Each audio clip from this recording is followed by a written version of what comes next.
I am Tammy Antoinette. I am an ancient sidereal astrologer. I practice astrology as it was done back in ancient Babylon, ancient Sumer, ancient Mesopotamia, ancient Greece, ancient Egypt.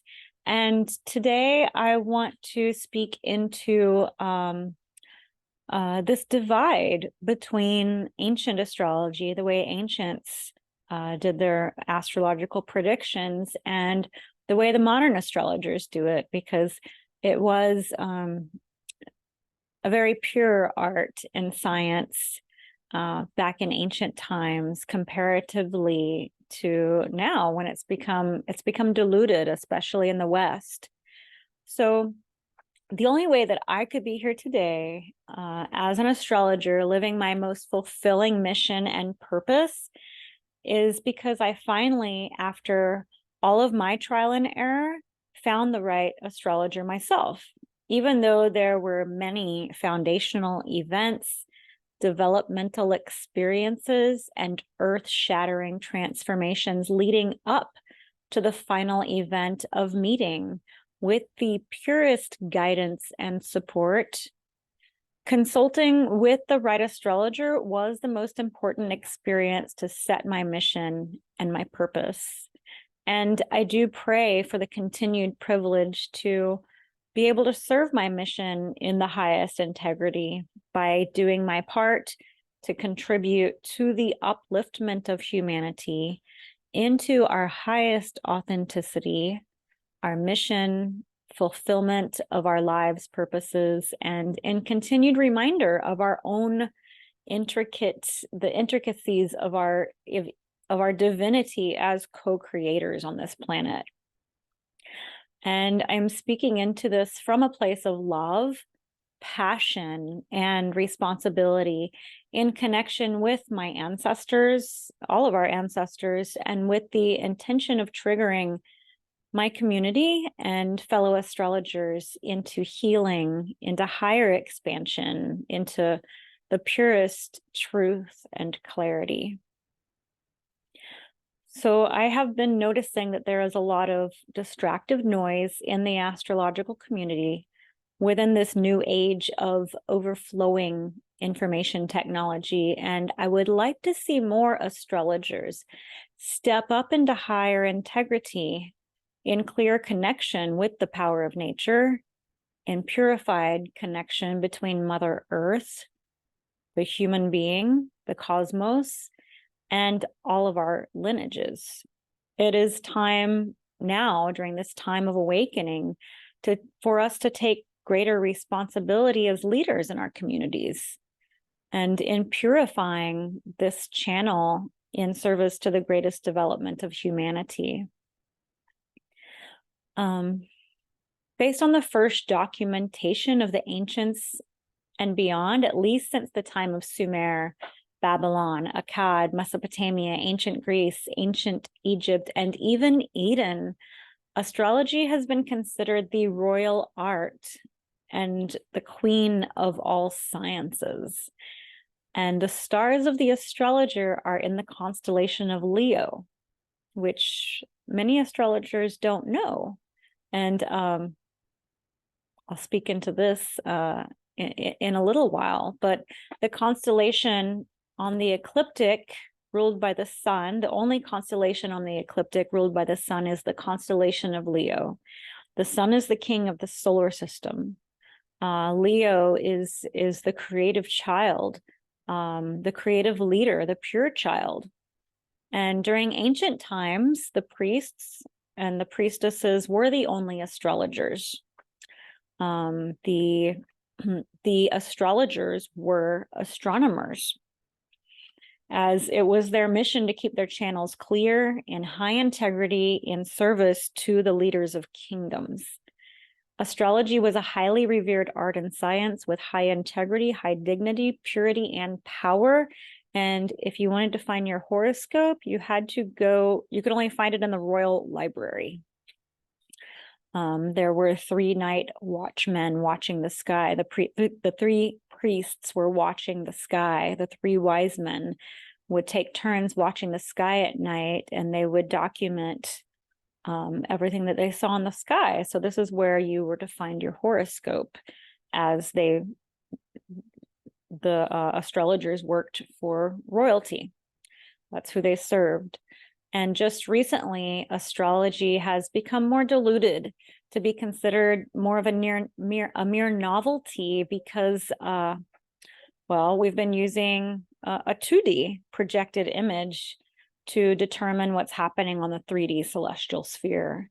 It's become really easy for just anyone to dabble from information over the internet or from computer programs, and then just brand themselves as an astrologer. And something important to note is that most computer programs are not even capable of making the most important astrological calculation of all, which in turn has been widely forgotten in this modern era. Astrology is being used, especially in Western society, in a more limited way, which also limits its infinite expansive possibilities to serve as a tool for the soul's highest and most expansive, fulfilling evolution.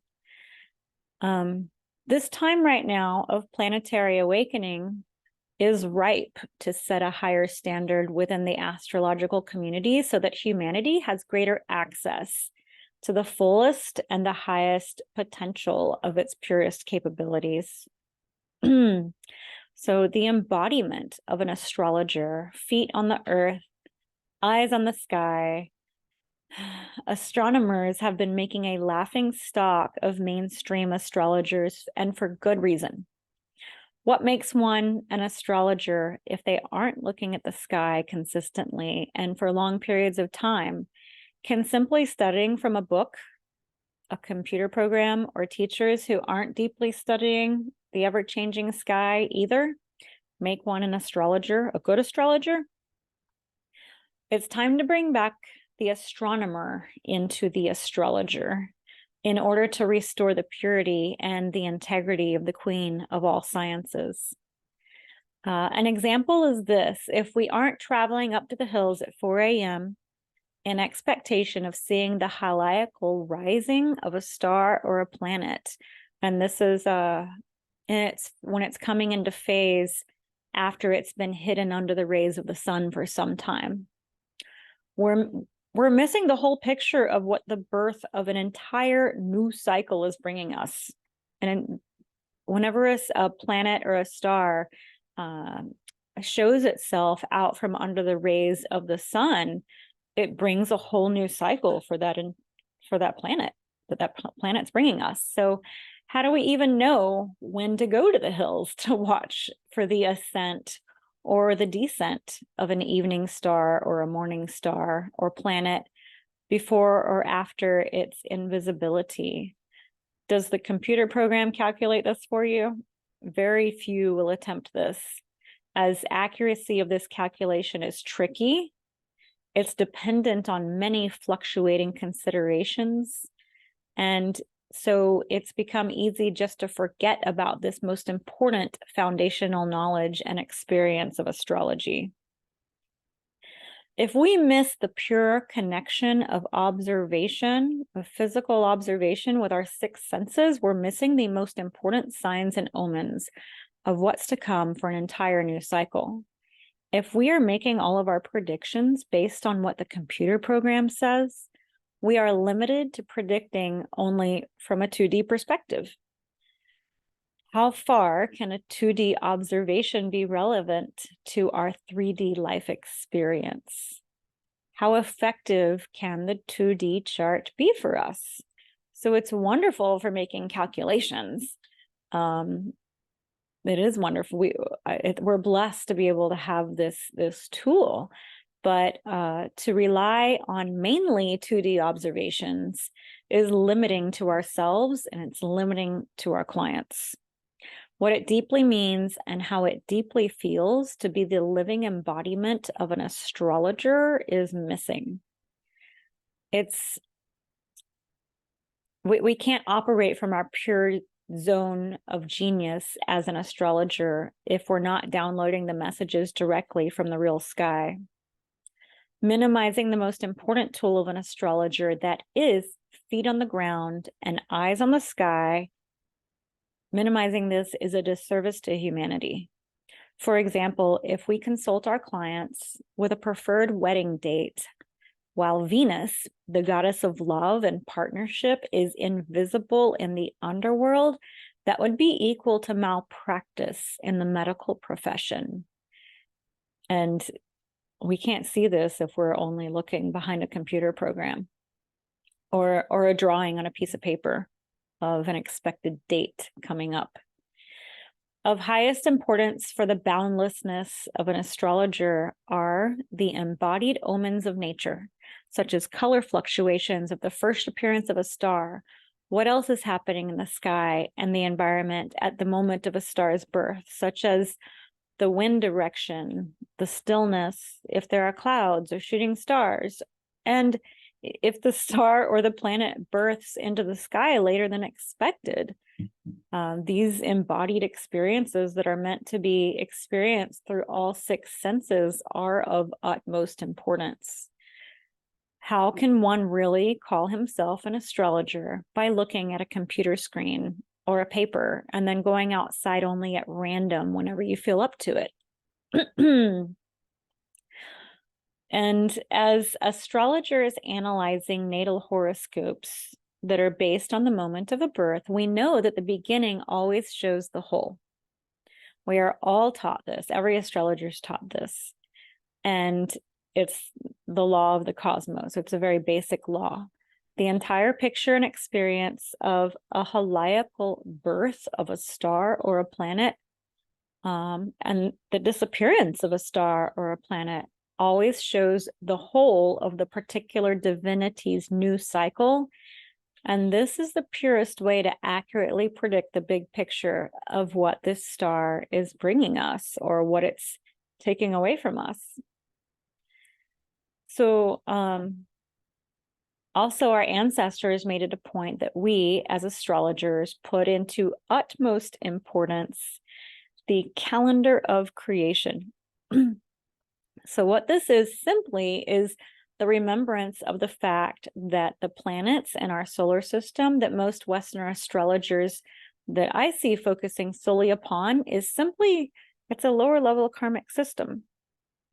So beyond this sphere of our observation, beyond the planets, the solar system, are the sky of the actual fixed stars that hold on to, in a sense, they surround, they're higher, they're much more powerful than the planets.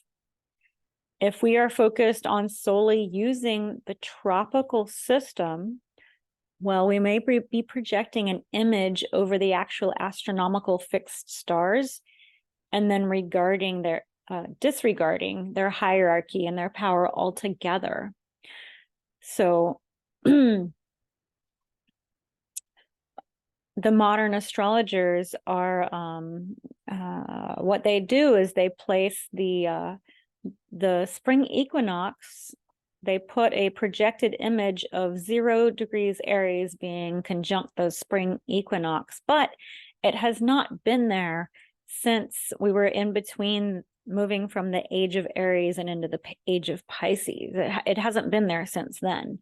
So what's happening now is that they're disregarding the whole sky. The sky moves a degree every 72 years. So now the spring equinox point is at 5 degrees Pisces. So everything's moved since then. So whenever we realize the workings, when we remember the workings of quantum mechanics, quantum physics, we know that the observer who is co-creating the prophecies may have a disillusioned perspective if they're not looking at the actual real sky, which may cloud the most expansive possibilities. And the sphere more powerful than the fixed stars, well, it's not even a sphere, it's the infinite. The most high of all hierarchy is the infinite source of all creation. The infinity is beyond the outer circle. It has no bounds. The creator has no boundaries and no limits. This is the field of limitless possibilities. If we forget this, and we forget this by placing such high importance on the smaller sphere of the solar system, we can easily be fooled, and we can get stuck in looping through the lower limiting realms. It's a lower level karmic system. And it's here for our learning. It's really important for our learning on Earth, and it is a governing system. But we do have to remember the hierarchy. We do have to remember that we are each the embodiment of the universe in its individual moments of greatest expression, which is our horoscope. At the moment that an individual takes their first breath on the earth, every star, every planet was aligned perfectly to reflect your soul's blueprint, your gifts, your genius, your proper strategy in this lifetime, anything that may hold you back, your lessons, your karmas, your challenges and your remedies to these challenges. And if we can see if we can remember how the sphere works, the cosmos works, as our ancestors showed us, we won't easily get stuck looping in the lower level karmic system. We realize when we look beyond into the infinite and we petition these higher courts of heaven with our prayers, we remember our innocence as children of God and our inheritance of the royal lineage.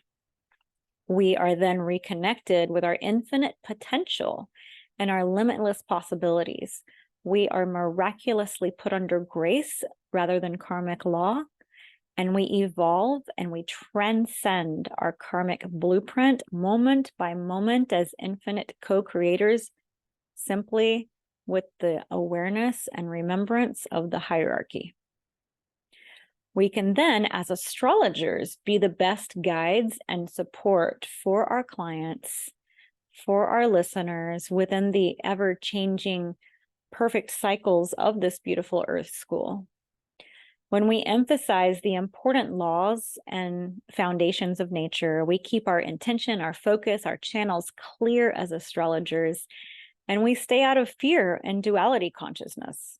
We can then see how to create divine alchemy, evolving and transcending our natal blueprints that we call the horoscope. We can embody infinite perception. Our predictions expand as we are then able to see farther than imagined when giving our consultations. The whole sky, and it opens up to the endless possibilities. We can use astrology as a tool for extraordinary evolution, for fulfillment, for all who wish to live their highest destiny. And in this way, we become exquisite and powerful co-creators rather than simply speaking time-based prophecies from a limited perspective that can keep humanity from fully living. So I hope more of our community will ask good questions of astrologers, questioning these basic principles so that we cultivate proper discernment towards which of the many prophecies, predictions, or guidance are available. Be careful which prophecies you allow to be spoken over you from the many different lenses of astrological predictions or any other types of readings that are available, because all predictions are based on the clarity and the quality of the lens of the observer. And we are always manifesting our reality with our free will as co-creators with one another and with the universe. And as always, God knows better.